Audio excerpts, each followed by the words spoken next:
Go to bigheadsmedia.com for more great podcasts. Welcome to Dig on America, where we speak truth to power. Every week, we give you the dig on how American history, policies, and media created the social and political issues we face today. All right, so were you an athlete in high school? Absolutely. Which sports did you play? I did track, cross country, and basketball. Now, which were you best at? Baseball, but I never played it. Oh, wow. Now, no, just stay there. Stay there. Why? Why did you not play baseball? Well, baseball kind of conflicted with track schedule. I was a pretty good track star. Okay. I did the discus, the shot put, the long jump, triple jump, 400, 800. Oh, so you basically did the heptathlon. Oh, yeah. Almost. Okay. So, wasn't enough time to play baseball. Follow-up question for you then. If you had to play tomorrow a game of one-on-one against Barack Obama, you got him? Oh, yeah. See, my game is above the rim, so, this is what I do. That's what I'm talking about. You're going to smoke his boots.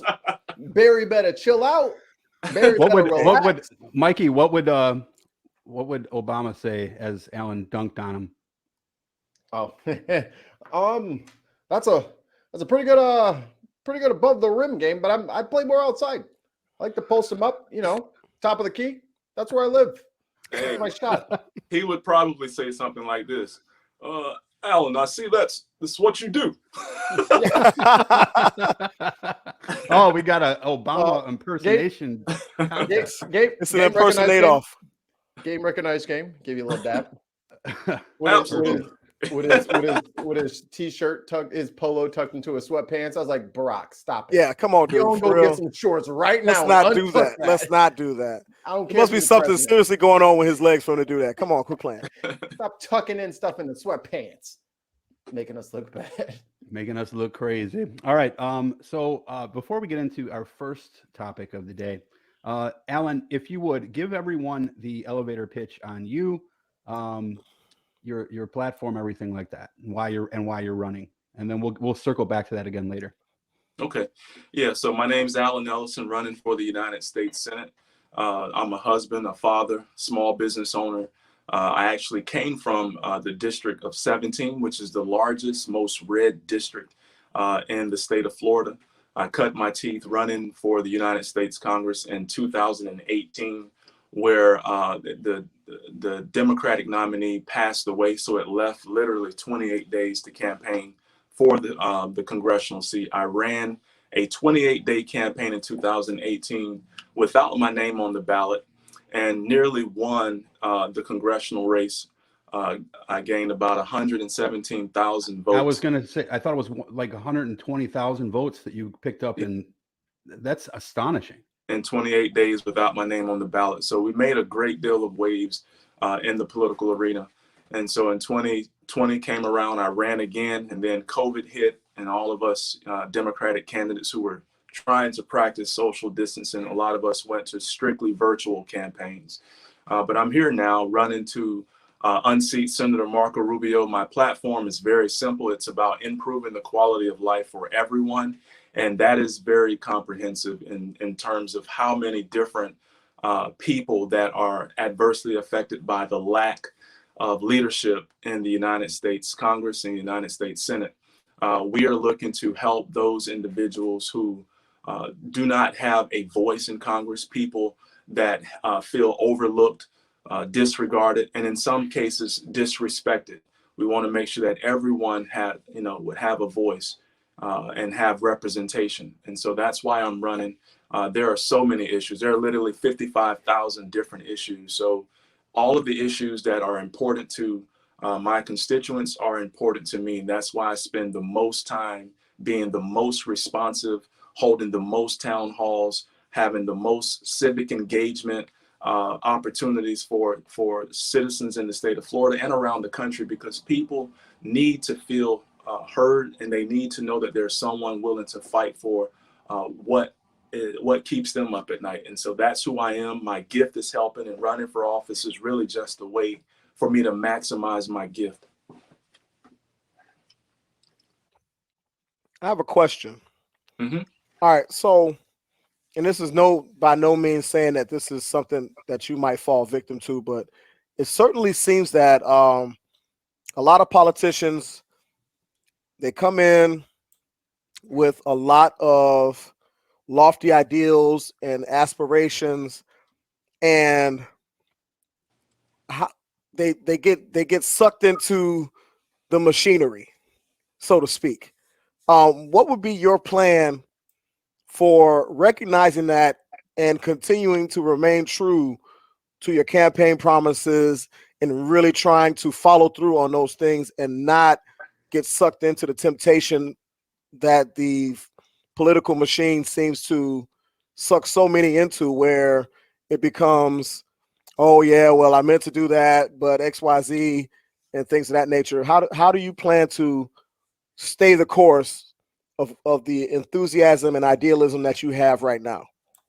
Well, thank you so much for that question. As a political scientist, I've studied why people make the mistake of making promises that they can't really keep. When you're in the United States Senate, you are one person of 100 people. When you're in the United States House of Representatives, you're one person out of 435 other people. So what happens is people make promises not realizing that when you get into a place where you have to convince a majority of people to see things your way, it's a little bit more difficult. So I don't make promises. What I do tell people is what my vision is and what I would like to see and what I want to work towards. Because unless you get the majority of people that are in the United States Congress to see things your way and vote your way, it's almost like a juggling act.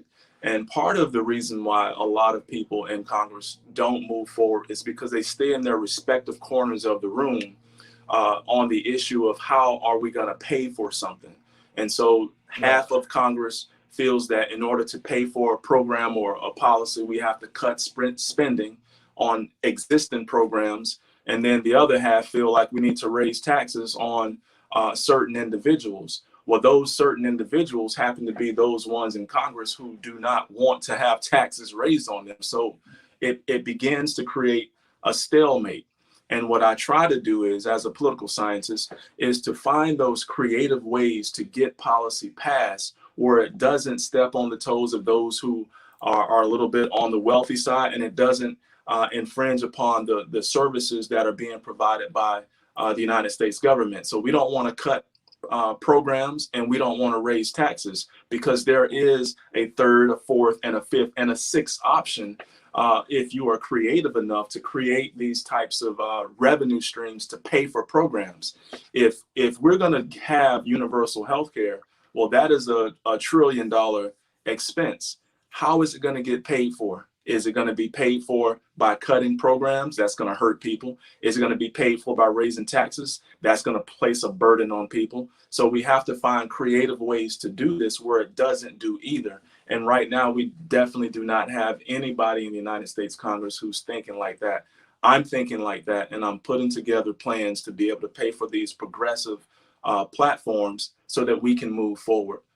We've had enough of our Congress not getting things done. So that's where I am. The other thing is, I hear people talk about, people have these ideals about what they want to do, and then when they get to Congress, they get sucked in.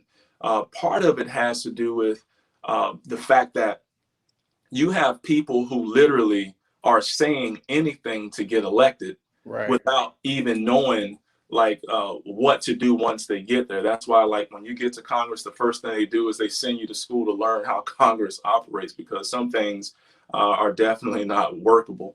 But not everyone went to school like I did to learn the inner workings of our government. Not everyone is a political scientist, and not everyone should be a political scientist. We have the most diverse nation on earth. People come from all walks of life, and we need representatives and senators that reflect America's diversity.